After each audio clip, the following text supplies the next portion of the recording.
मुझे बार बार अपनी देशभक्ति का प्रमाण देना पड़े तो इससे बड़ी शर्मनाक बात किसी के लिए नहीं और देशवासियों के लिए भी नहीं है। क्यों ये बात उल्टी सीधी बात हम लोग करते रहते हैं।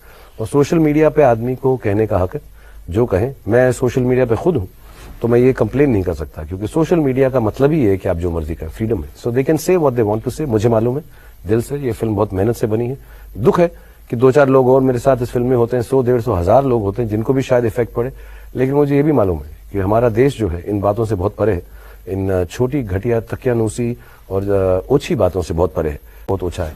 अगर सोच समझ के किया तो बहुत ओछी सोच है, बिना सोचे किया है तो फिर भी ओछी। तमाम दोस्त होंगे जो इन तरह के बाबाओं के फैन होंगे, उनसे एक सवाल जरूर पूछिएगा।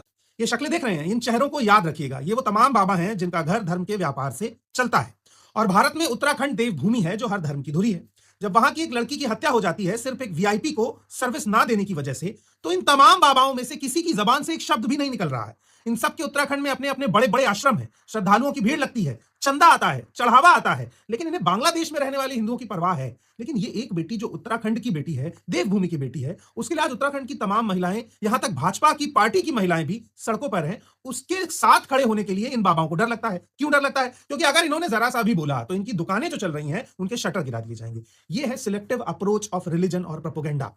Hello people, welcome to the channel D discuss. तो सुन तो लिया ही होगा आप सबने कि मुस्तफिजुर रहमान को निकाल दिया गया है आईपीएल से by KKR and this is for Bangladesh. Just go before 1971. Where was your region? Nowhere. Was there anyone standing with you? No one but India. Your leaders were denied the rights. Your language was neglected. Your women were assaulted. Your youngsters were murdered. Who trained you to have your own Bangladesh? It's India and India. In fact, you are still using Amar Shonar Bangla as your national anthem, which was written by Rabindranath Tagore, an Indian. And also, he was a Hindu, by the way. আমার সোনার বাংলা আমি তোমায় ভালোবাসি। अभी Bangladesh is in news for every possible wrong reasons and recently जो बज हुआ about Mustafizur Rahman and how could SRK's KKR take him, और जिन लोगों ने ये टॉपिक बहुत जोरों शोरों से उठाया, all of them were silent on Adani supplying electricity in Bangladesh, वो भी तब जब उनकी पेमेंट ही ड्यू है। बांग्लादेश ने इलेक्ट्रिसिटी का पूरा बिल भी नहीं दिया है, तब भी इलेक्ट्रिसिटी सप्लाई हो रही है वहां पर नहीं। ये बाबा लोगों ने यहाँ पे मौका ये देखा कि हिंदू मुस्लिम एंगल दिख रहा है तो अभी बोल देते हैं, और इन्हें जैसे ही हिंदू मुस्लिम एंगल दिखेगा they will speak on anything and everything about the person who gets global attention. Yes, it is Shahrukh Khan. और ये रिमाइंडर है हमारे लोगों के लिए, to the people of India, that we are neither Bangladesh nor Pakistan, जहाँ पर हम माइनॉरिटीज को मिसट्रीट करें because our unity lies in our diversity. और ये बाबा लोगों ने जो आईपीएल का मुद्दा उठाया था, आप जानते हैं हमने कहा था बांग्लादेश का कोई क्रिकेटर नहीं आना चाहिए, कहा था हमने यहाँ से जाकर सर्च करवाया किस किस टीम में बांग्लादेशी है। एक बांग्लादेशी क्रिकेटर है, मात्र एक, जो आईपीएल में खरीदा गया है। और जानते हो किसने खरीदा है? यही रहता है तुम्हारी बंबई में, एक टीम का मालिक है वो। हमने सुना उसका प्रेम पाकिस्तान से बहुत है, हमने सुना उसका प्रेम ऐसे ही लोगों से बहुत है जो हिंदुओं को दुख दे। खैर हम इस विषय पे बात नहीं करना चाहते, लेकिन आज इस कथा में बैठकर हम उसे यह कह देना चाहते हैं, अगर तुम्हें हिंदुओं से प्रेम है, अगर तुम्हें भारत से प्रेम है, और अगर हिंदुओं के मरने का दुख तुमको भी है, उस 6 वर्ष की बच्ची को जलाए जाने का दुख तुमको भी है, तो मिस्टर केकेआर उस खिलाड़ी को, बांग्लादेश के खिलाड़ी को अपनी टीम से निकाल के बाहर करो, तुरंत बाहर करो। अगर वो खिलाड़ी तुम्हारी टीम में रहा तो मजबूर हो जाएंगे हम तुम्हारी टीम का बहिष्कार करने के लिए और उस खिलाड़ी को भारत से बांग्लादेश वापस भेजने के लिए। इन सबको, लिटरली इन सबको एक लाइन में खड़ा कर इंटरनेशनल स्टडीज पर पीएचडी की डिग्री दे देनी चाहिए, because they will speak anything. पर अगर इनसे पूछ लो कि इंडिया कौन सी अपनी नेबरिंग कंट्री के साथ लॉन्गेस्ट बॉर्डर शेयर करता है, तो इन्हें आंसर नहीं पता होगा, क्योंकि आंसर है Bangladesh. And we even share the sensitive chicken neck corridor with them. They will speak to fuel the tensions. Please अभी कोई ये नहीं बोलेगा कि हिंदू के लिए ही बोल रहे हैं, क्योंकि फिर मैं बोलूंगी कि बाबा ने भी तो सिर्फ शाहरुख खान का नाम लिया, जबकि जब ऑक्शन हो रहा था तब सोनी टीवी पर उन्हें देखना चाहिए था कि जो बिडिंग लगा रहे थे they were Hindus. In fact not only KKR, almost सारी ही टीमों ने बिड किया था मुस्तफिजुर के लिए। 320 Delhi Capitals, 340 Chennai, 360 Capitals, 380 Chennai, 60. At 5 crore 80 Super Kings. At 5 crore 80, 6 crore goes back to the Knight Riders. At 6 crore to the Knight Riders, 620 for the Super Kings. 620, 640 for KKR, 920 with KKR. Done?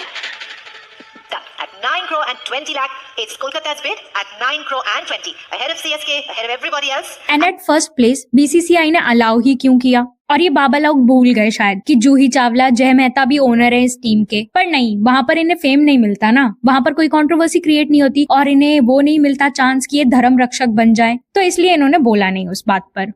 मेरा दर्द सनातनियों को है, बांग्लादेशियों में हत्या हुई है उसको। मेरा दर्द वो 6 वर्ष की बच्ची है जिसे जिंदा जलाया गया है। मैं आपसे सिर्फ पूछ रहा हूँ, ईमानदारी से आप बताइए, रोमाना खान या यशस्रन, ईमानदारी से बताइए, वो जब जिंदा जलाई गई 7 साल की बच्ची और वो तमाम बच्चियों के साथ दुष्कर्म हुआ और मंदिर तोड़े गए, आपको दर्द नहीं हुआ? ईमानदारी से बताइए। अब मैं बोलूं, ईमानदारी से सुनेंगे? मुझे बहुत तकलीफ हुई सर, मैंने इस पर शो भी किया सर, और मुझे वाकई में बहुत तकलीफ हुई। लेकिन मेरा सवाल ये है कि देवकीनंदन ठाकुर जो है, मुझे ऐसा लगता नहीं है उनको तकलीफ जो बांग्लादेश में हिंदुओं के साथ हो रहा है उसको लेकर हो रही है। मुझे ऐसा लगता है कि देवकीनंदन ठाकुर को निशाने पर शाहरुख खान को लेना है, इस वजह से देवकीनंदन ठाकुर ये तमाम बातें कर रहे हैं। वरना तो सर देश के अंदर शेख हसीना अभी भी रह रही हैं, इस पर तो देवकीनंदन ठाकुर ने कुछ नहीं कहा। खालिदा जिया का निधन होता है और भारत सरकार की तरफ से हमारे विदेश मंत्री वहां पर जाते हैं और अफसोस जताते हैं, इस पर तो देवकीनंदन ठाकुर ने कुछ नहीं कहा। बीसीसीआई को तो देवकीनंदन ठाकुर ने गद्दार नहीं कहा। जब ऑपरेशन सिंदूर ऑन था और भारत और पाकिस्तान के बीच क्रिकेट मैच चल रहा था, तब भी देवकीनंदन ठाकुर ने कुछ नहीं कहा। बांग्लादेश के साथ हमारे रिश्ते अभी भी जस के तस बने हुए हैं। भारत सरकार बांग्लादेश के साथ अपने रिश्तों पर विचार करे, ऐसा भी कोई सुझाव देवकीनंदन ठाकुर की तरफ से नहीं आया। इसलिए मैं तो सवाल पूछूंगी ना, आइए कोई सलाह भारत सरकार के लिए देंगे आप? लोग क्रिकेट, डांस, कल्चर, ये सब सॉफ्ट डिप्लोमेटिक टूल्स होते हैं। अग्रीड कि नहीं लेना चाहिए था बांग्लादेशी प्लेयर को, और अब तो रिमूव भी हो गया है। जितना आउटरीच शाहरुख खान और केकेआर के लिए दिखा, उतना कहीं अंबानी के लिए तो नहीं दिखा। मतलब ये बाबा लोगों ने बोला नहीं कि अंबानी को देश प्रेम नहीं है, मतलब उनकी टीम में भी साकिब अल हसन खेल रहा है एमिरेट से। This hypocrisy needs to be called out. अभी in my opinion, I agree कि रिलेशन दोनों साइड से चलते हैं, and what Bangladesh is doing with Hindus is so painful and torturous. और हमारे रिलेशन all time low जा रहे हैं. They need to be corrected because Pakistan और बांग्लादेश को हम equally enemy state नहीं कंसीडर कर सकते. Without having an iota of doubt on the country's army capability, but still we cannot create any chance of 3-front war. और point की बात तो ये है कि हम बांग्लादेश और पाकिस्तान को एक जैसा नहीं ट्रीट कर सकते, और ये बात तो हमारे एक्सटर्नल अफेयर मिनिस्टर ने खालिदा जिया की फ्यूनरल अटेंड करके भी साबित कर दिया। And situation are still unfolding in Bangladesh. वहाँ पे एक इंटरिम गवर्नमेंट है और कोई परमानेंट गवर्नमेंट नहीं आई है, और हम कोई भी ऐसी सिचुएशन अफोर्ड नहीं कर सकते जहाँ पर हम उन्हें पुश कर दें बांग्लादेशी लोगों को कि वो जमात की साइड ले, because they are radical extremist. At this crucial time, wait and watch की अप्रोच ही बेस्ट है। But do we need to remain silent on when the Bangladeshi crowd chants "Fuck you, India"?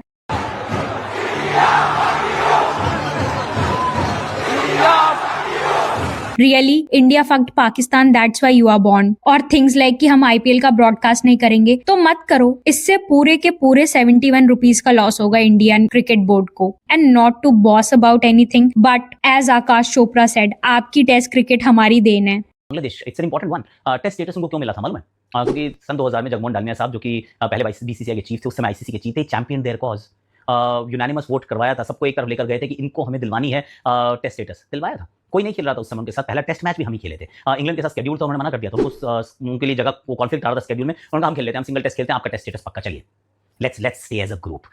तो वो किया था भारत ने। भारत में तो खैर अगर बांग्लादेश के इतिहास की तरफ चले जाएंगे तो आप पाएंगे बहुत कुछ और भी किया था। और अगर आपके प्लेयर्स आईपीएल में खेलें तो इंडिया सेफ है, पर अगर वर्ल्ड कप में आना हो तो unsafe. Seriously, the youth of Bangladesh should think कि बांग्लादेश इस हालत के लिए तो नहीं लड़ा होगा लिबरेशन वॉर। और आई फेल टू अंडरस्टैंड कि कोई भी रिलीजन कैसे डिफेंड कर सकता है to what happened with Deepu Chandra Das. Before being a Hindu, he was a Bangladeshi nationalist. I am sure you must be aware of this.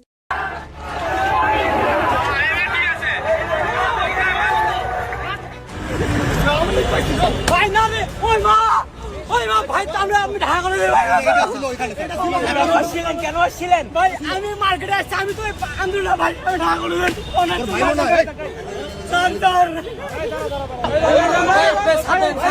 Sir কথা হলো আমি দেখাচ্ছি স্যার এটা কোনো কথা হলো ভাই মারতে ভাই ডিসি মাসিদ না আসলে আমাকে মারি ফেলতো উনি আসে সেভ করছে তুমি আগে যাও আমি হলে যাব না थिंक कि मोहम्मद यूनुस सच में इलेक्शन चाहते भी हैं या नहीं। और सबसे बड़ा क्वेश्चन तो ये है कि जो दीपू चंद्र दास के साथ हुआ या जो भी हिंदू किलिंग्स चल रही हैं उस पर where is our honourable prime minister? No tweet, no interview और प्रेस कॉन्फ्रेंस, वो तो चलो रहने ही देते हैं। और यहाँ पर उन लोगों की भी हिपोक्रेसी को कॉल आउट करना चाहिए जो ऑल आइज ऑन रफा पर बोल सकते हैं, ट्वीट कर सकते हैं, पर just few kilometres away from the border उन्हें नहीं दिखता, ये सब बिल्कुल नहीं दिखता उन्हें। फिर उनकी ह्यूमैनिटी रिलीजन देखकर जगती है। इसमें बॉलीवुड वाले जिनसे वैसे कोई एक्सपेक्टेशन नहीं रखनी चाहिए सिवाय इसके कि वो नेशनलिस्ट वाली फिल्में बनाएंगे and they will milk huge money out of it, but in सब मुद्दों पर बिल्कुल नहीं बोलेंगे। शायद पैसा नहीं मिलेगा। यहाँ पर Janhvi Kapoor should be appreciated. वैसे लाइफ में कभी नहीं सोचा था कि हमारी सारी नेबरिंग कंट्रीज के साथ रिलेशन खराब होंगे और जिनसे क्लोजेस्ट होंगे वो तालिबान होंगे। All right people, ending with this few questions. क्या हम सेम ट्रीट कर सकते हैं बांग्लादेश और पाकिस्तान को? और बीसीसीआई को कितना फाइनेंशियली या फिर उनकी इमेज को कितना लॉस होगा अगर बांग्लादेश फरवरी में इंडिया नहीं आती है या मैचेस फोरफीट होते हैं तो? और ये जो ग्रोइंग हेट है इंडिया के लिए, ये सच में है भी या फिर सरफेस लेवल पे है? क्योंकि reality we don't know, as puppet prime minister है वहां पे। एंड लास्ट, बांग्लादेश में रेडिकल पावर्स स्टैब्लिशमेंट चाहती हैं। And don't you think so कि अगर हम इतने सेंसिटिव टाइम पर रिएक्ट करेंगे और गॉड फॉरबिड अगर ये पावर में आ जाते हैं तो ह्यूज डिप्लोमेटिक लॉस होगा इंडिया को, क्योंकि सिमिलर सिचुएशन तालिबान के प्रीवियस रिजीम में थी। We had no diplomatic talks and relation with them, और इसका खामियाजा हमें कांधार हाईजैक में भुगतना पड़ा क्योंकि हमारे साइड से ISI उनसे टॉक कर रही थी। तालिबान रिफ्यूज्ड कि हम उनकी लैंड पे कोई ऑपरेशन नहीं कर सकते। Scenarios would have been much different अगर हमारी डिप्लोमेटिक लेवल पे कोई भी एंगेजमेंट होती उनसे उस वक्त एटलीस्ट। और अगर हम बांग्लादेश की इस सिचुएशन पे कोई भी एग्रेसिव स्टैंस लेते हैं तो एक 3 फ्रंट वॉर का कांस्टेंट थ्रेट रहेगा इंडिया में। And lastly, how will the situation improve? Please do comment. To sum up, all I would say is that India never had nor has any intention to interfere in the sovereignty of Bangladesh. But any threat within our country, we surely have the capacity to deal with it. Bangladesh has full sovereignty to elect anybody and anyone whosoever they want. May the peace prevail. Hope you already have liked the video and make sure that you subscribe the channel. We'll meet in the next video. Till then, stay happy.